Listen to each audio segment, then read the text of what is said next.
Hey all, it's your girl Aaron, and today I wanted to talk a little bit more about revolution. So I did make that video about it the other day where I said there's different types of revolution, and I was saying that I think we do need a revolution of some kind to save us from the apocalypse of climate change, but I don't think that that's an armed uprising attempting to establish some kind of authoritarian state.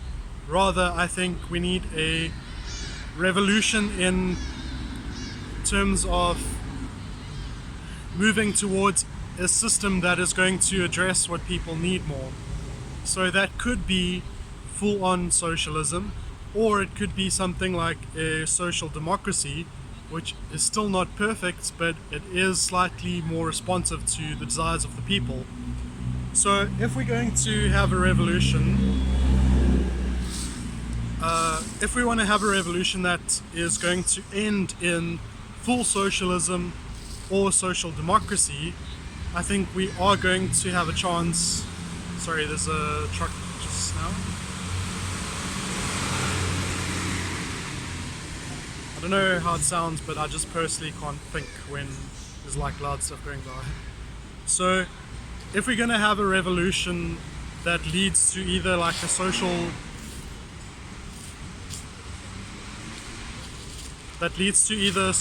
democracy or full socialism, that is going to give us a good chance at addressing climate change.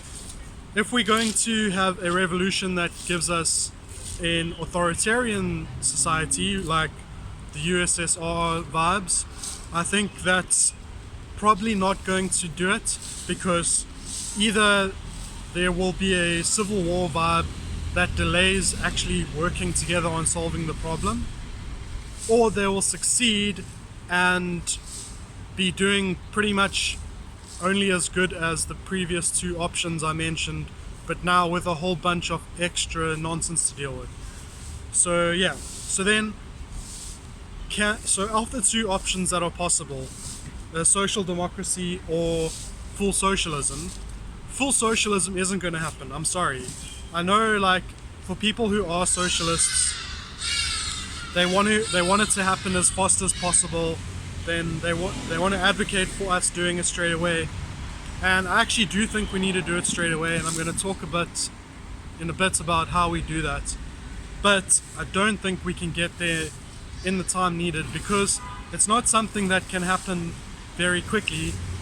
It's going to require people not only to be deprogrammed of all the propaganda, not only to have a better analysis of capitalism and to understand the flaws in it, but you're also going to need to convince them that a socialist economy is better.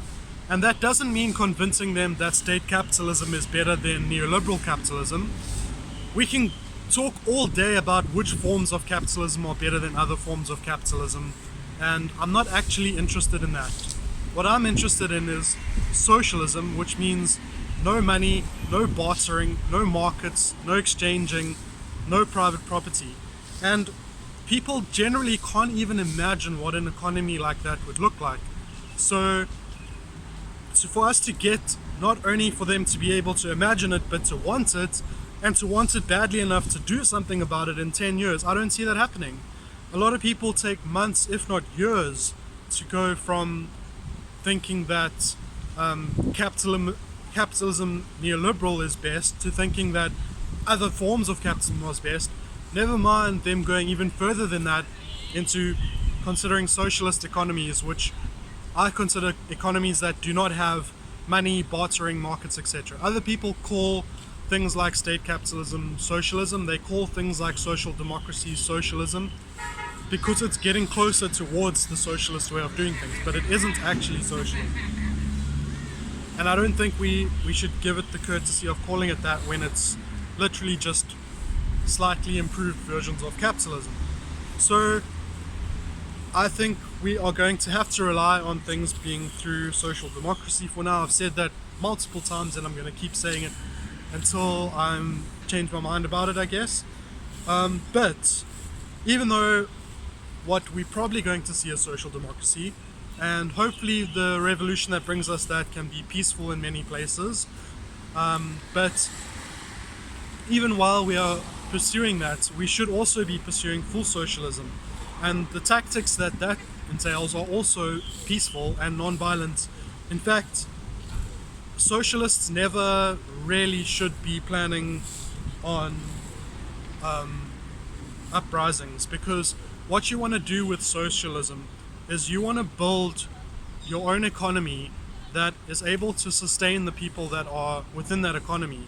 So that means that you go to work, or you got to go get the things you need from the shops or whatever. All of that is taking place within an economy that isn't using money, bartering, etc. How does that work? It's simple. You just do whatever you were doing and you give it to people for free. Now, it's simple to explain and understand. What's difficult is to do it. What's difficult is to actually get to a point where you can have an economy that is based on that. Because at the moment, say I'm someone who doesn't have means of production, there's almost nothing I can do to forward that agenda. You kind of need to get the means of production before you can even begin to do socialism for reals, in my opinion, because only once you have the means of production can you start to produce things in a socialist mode. So that would mean, sure, you might have costs and stuff in the beginning. So perhaps in the beginning, 90% of the stuff you make with your means of production is for exchange, is to sell in the capitalist economy to cover your costs, etc. And maybe you only can put 10% of that production towards socialism to begin with. But that would mean that 10% gets given to people in your union, basically, because if you just gave it to people off the street, you are going to reduce the amount people need to get from capitalism slightly, but you're not really going to be building that economy. To build the economy, you kind of do need to isolate it to just a certain specific group of people who can try to become self-sufficient. And so if you're just giving away your stuff to randos, then you're not going closer to the self-sufficiency, because the randos aren't going to be giving back to you.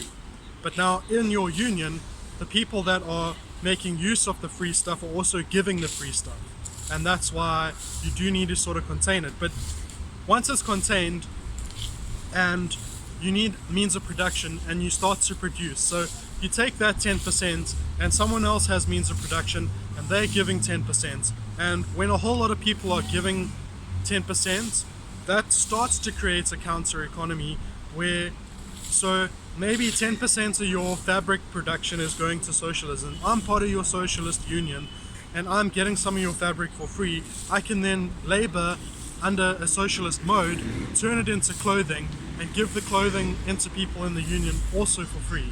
So because I got it for free, I can give for free, and that's how you would be getting if you were in the union. And that way, so that's how the economy gets going, is you need the means of production to be producing stuff for the people in the union for free, and then they can start to begin to take that, and eventually you want to get that percentage to increase until you can spend 100% of your labor and 100% usage of your means of production going to your union, going to give people stuff for free. That's when you're maximizing your output for socialism. And then you're not going to, if you're a clothes person and maybe 10% supplies one clothes maker, your fabric maker, and 10% is enough for one clothier or whatever, when you get to 100%, that's 10. And those people giving their clothes for free, that might be their full-time jobs. So that means of production is assisting 10 people basically into the economy.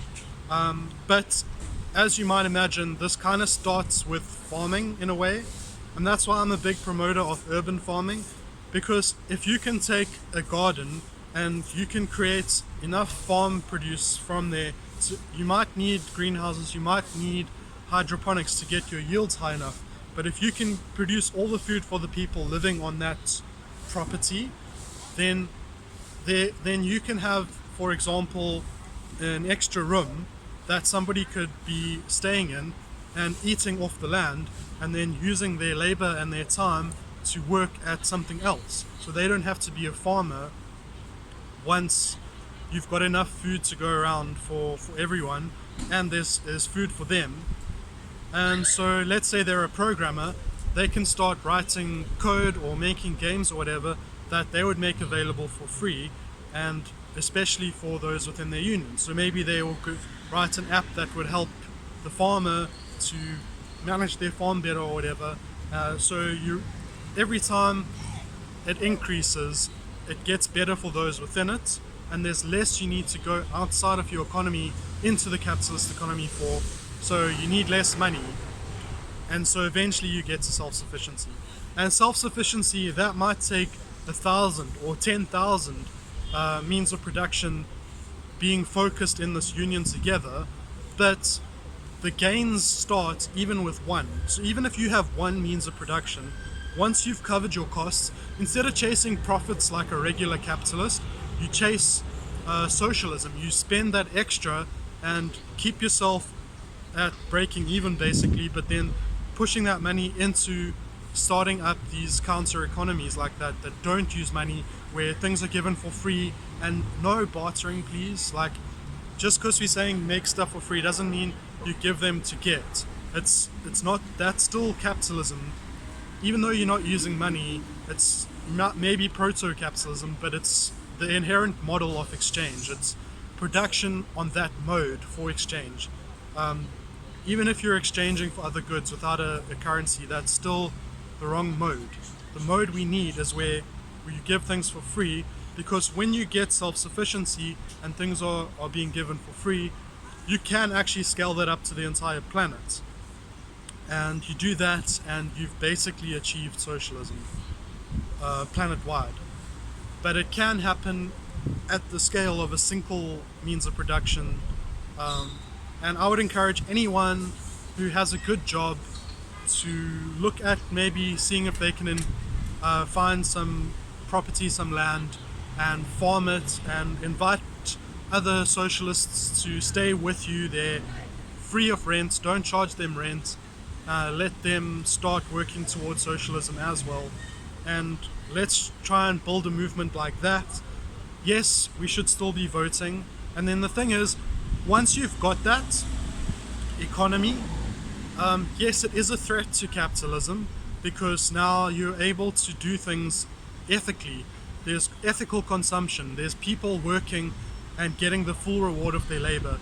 It's way better for everyone involved, and it would, in a sense, be a model that would automatically find adoption amongst people, because it gives them more than what capitalism can give you. And there's no state to central plan this stuff. This is just people united together wanting to form this new type of society. Once you've got something that is standing like that, now that is when you may need to defend it from the states who might want to shut you down, or capitalists who are going to see your model as a threat. And sure, that is when we need to start talking about self-defense. You might, if you have your own means of production, look at security, look at self-defense, look at that kind of thing. Maybe you need to look at being armed or whatever, but you defend yourselves from what you've built. You don't try to attack and take something someone else has. Yes, you can expropriate a means of production, but until, that's one way of doing things. Another way is to try and sponsor it through crowdfunding or through people who have some extra money. However you get it, but the aim isn't to expropriate. The aim is to get the means of production. If you can expropriate and have no issue with legal repercussions of that, that's fine. But that isn't the goal, and that isn't the way that we do things. The way we do things is uniting our means of production, however they were gotten. And if you're someone who has a cell phone and a laptop and an internet connection, technically you do have a means of production. So in your free time, you could be trying to contribute towards socialism, but it's only once we unite together and try to form this ecosystem, this economy, where we can be self-sustaining without needing to purchase anything from the capitalist economy, only then have you really got something worth defending with arms. Until then, you're defending something that isn't actually even socialism yet, and maybe that's something you need to do. But I would say what we need a whole lot more of is encouraging people to do this socialist mode of production, form these unions, form this economy, and we need a whole lot less emphasis on the revolution and on fighting and on taking over and all that kind of stuff, because that'll happen when it happens, if it needs to happen, but it's not what needs to happen now. We don't even have the socialist economy now to transition everything to. So once you have it, you can start thinking about maybe shutting down the capitalist economy and moving everything over. But until you have that socialist economy, there's nothing to do. It's literally, if you took over, you'd have to implement capitalism again, because that's what everyone would know and be doing and want. But if they want your new model, if that's the new hot thing everyone wants, then it gets a whole lot easier. And then it's not a case of trying to drag people into revolution. It's a case of being like, yo, I know we want it, but let's do it properly and strategically. You'll be struggling to hold people back because you would have had that thing that is worth defending. Anyway, hopefully that clarifies a little bit more my position and was interesting and all that. And yeah, thanks for watching. Bye.